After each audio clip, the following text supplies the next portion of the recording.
The gameplay you're about to see in this commentary is a prime example of my biggest problem in Modern Warfare. I really don't play that well, I have a lot of stupid deaths, I'm a little tilted, and it's my first game of the day, and yet I still end up having to lead my team. So even at my worst, apparently I'm playing better than the people on my team. That is so fucking fatiguing. Thank you guys for clicking on this video, by the way. Thank you for making me a part of your free time. Enjoy this video that was supposed to be short. Go figure. Hey there, this is the One Boom, and today we're going to be talking about the time to kill in Call of Duty 2020 and what I want it to be. This video will be fast and simple, hopefully. You guys go ahead and share your opinions in the comment section below, and yeah, let's get into this. Let's get this out of the way real fast here. No time to kill is perfect.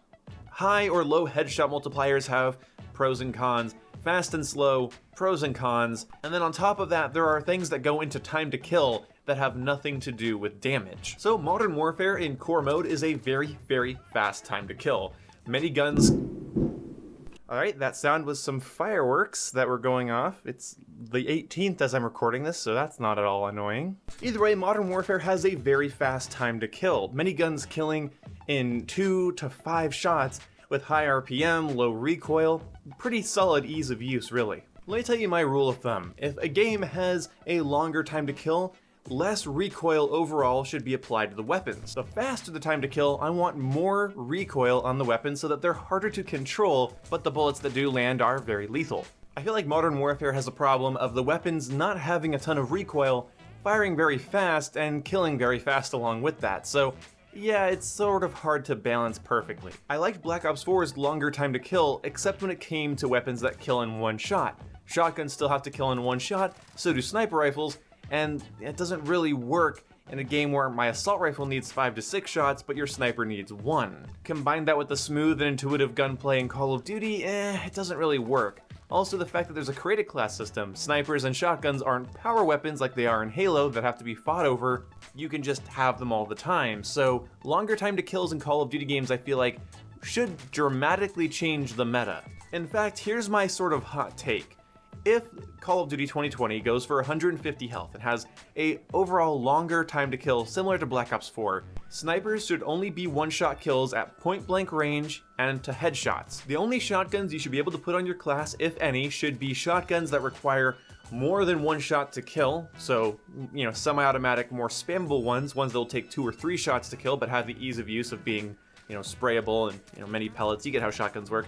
But then pump one-shot shotties and sniper rifles that kill like normal Call of Duty, they should be power weapons on each map.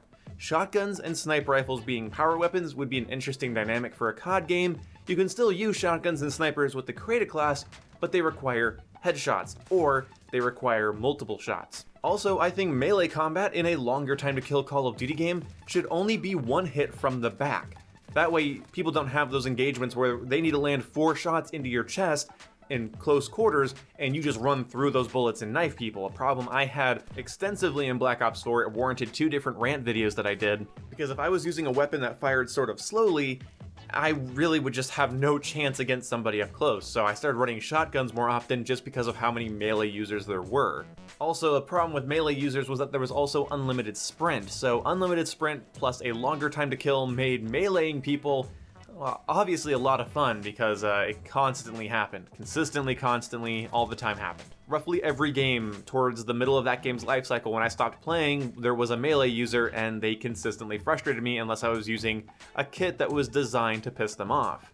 And honestly, melee users are not something I want to adapt to. I have bitched about that in the past. I know I always say to adapt, but melee users in a long time to kill game like that? No, I'm sorry. I'm used to Halo. Halo has a long time to kill, but the energy sword doesn't just come on your class, you actually have to go find it. So anyway, you should only be able to melee somebody once from the back, even if you have a knife. Of course, shotguns and snipers are what I said before. I wouldn't mind power weapons if they do longer time to kill, so, that would honestly make sense to me. Because those old mechanics feel like they belong in a different COD game when they're shoved into a longer TTK COD game. Now when you have a Call of Duty game with a fast time to kill, weapons are allowed to be more lethal. Whether it's a sniper rifle or a shotgun or a melee weapon, things are allowed to be more lethal because your M4 doesn't need 5 shots to kill somebody to the upper torso, it only needs 3 or 4. stuff like that. Weapons like the AK can two-shot headshot you, and that sort of balances out stuff like the Kar 98, the AX50, the HDR, the AMR, the Model 680, the 725. The time to kill is fast and vicious. Many things can kill you very, very quickly. People can whip out a snake shot revolver out of their ass and just immediately two-tap you, so that becomes a part of the game's lethal nature. The problem is, if the next Call of Duty game has a fast TTK like Modern Warfare, I want the ease of use of weapons to go down. I want more horizontal recoil, I want heavier vertical recoil, and wider hip spread. That way when you get melted, you know somebody really had to work for it. The problem I have in Modern Warfare, despite enjoying the game, is that a lot of my melty deaths, I know the person didn't have to work very hard for, especially if they're using one of the meta weapons, but even non-meta weapons have a lot of ease of use compared to other shooters, so it doesn't always feel great to get melted, When I die to 3 headshots from an M13 and I'm immediately deleted off the map, I at least know the person had to aim at my noggin. But when an MP5 user kills me, I know that, okay, they just had to shoot me 3 times in the torso. Awesome, cool, very nice. When weapons are too easy to use, your deaths feel more frustrating because you know, either subconsciously or consciously in that moment, the enemy player didn't have to work very hard for it. Yeah, their positioning, their footwork, their overall speed and reaction time might be good, but the guns aren't requiring a lot of skill from that player. But in my opinion, a longer time to kill game is more about persistence on the target. So in those types of games, weapons should be more laser beam-like. They should be easier to use, because the challenge isn't using the gun, it's using the gun consistently. It's not landing 3 shots, it's landing 5 or 6, which takes a little bit more skill from the player. I'm not saying completely eliminate recoil, but what I am saying, faster time to kill games require less persistence, therefore I believe the weapons and the handling of the weapons should be more of a challenge. When games require more persistence, you really don't want to deal with janky, heavy kicking weapons. It makes the gunplay feel bad. It's Call of Duty after all, you still want it to feel lethal. Then the next topic is flinch. How much flinch should there be in a Call of Duty game?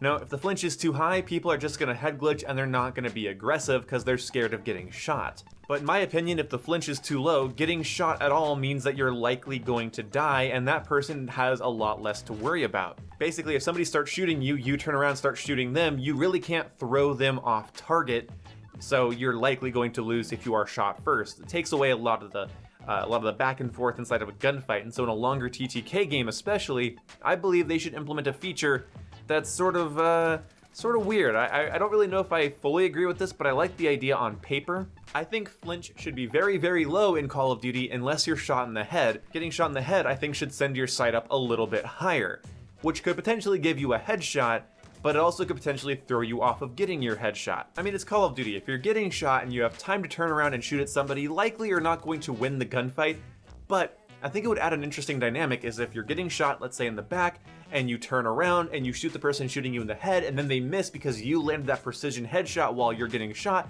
you're rewarded with throwing them off target, and then you can clean them up for the kill. I think getting a headshot should have a different sounding hit marker and different color hit marker so that you know that you just caused your enemy to flinch. You're still punished for shooting later, but if you do end up shooting later, you can aim for the head and maybe throw them off target, but also maybe give them an easy headshot on you. So the meta would probably be lower chest shots, but you still want to hit the head for higher damage, so it's a trade-off. It's a constant set of trade-offs. Do I shoot the person's head and risk getting thrown off target, or do I shoot below them, do less damage, but maybe get to kick up to their head if somebody shoots me in the head while I'm shooting? It's a mess, but it could work. I'm not a game designer, I don't know if that would work well, I don't know if that would just be a terrible idea, but I don't know. Flinch, time to kill, weapon usage and handling, those are really complicated things. So to summarize my opinion, I think a longer time to kill Call of Duty game should keep one-shot shotguns and sniper rifles out of the creator class. I think sniper rifles should have to land headshots for one-shot kills, and then more powerful, more traditional shotguns and sniper rifles could be power weapons around each map, which could add some intrigue and variety into a series that I don't think has really ever had proper power weapons. And then I think you should have to hit somebody in the back even if you're using a melee weapon for a one-hit kill, just because that longer TTK really does promote melee users, especially if the game has unlimited sprint, and since it likely will, it's worth mentioning. And lastly, faster TTK Call of Duty games should definitely have harder to use weapons with more recoil, worse hipfire spread, and overall harder handling traits. That way when you get melted, you know the person had to actually fight their weapon instead of just getting murked by something that has way more reward than risk and just, no recoil, easy to use, baby could use it, you get what I mean. So, yeah, faster time to kill, I want harder weapons. Longer time to kill, I want easier weapons, but I want some weapons to be excluded and turned into power weapons, and I want melee combat to be a little less useful. As for what I want for COD 2020, basically what I want is the standard traditional 100 health Call of Duty time to kill that we're kind of used to, but with harder to use weapons. But I think there should be a rule that if the weapon fires over 700 RPM, it really shouldn't be three-shotting people without a headshot. Either way, I wanted this video to be a little bit shorter, but I sort of wanted to go a little bit more in depth with my opinion, so hopefully you guys are okay with that. And yeah, I will see you when I see you guys. Goodbye.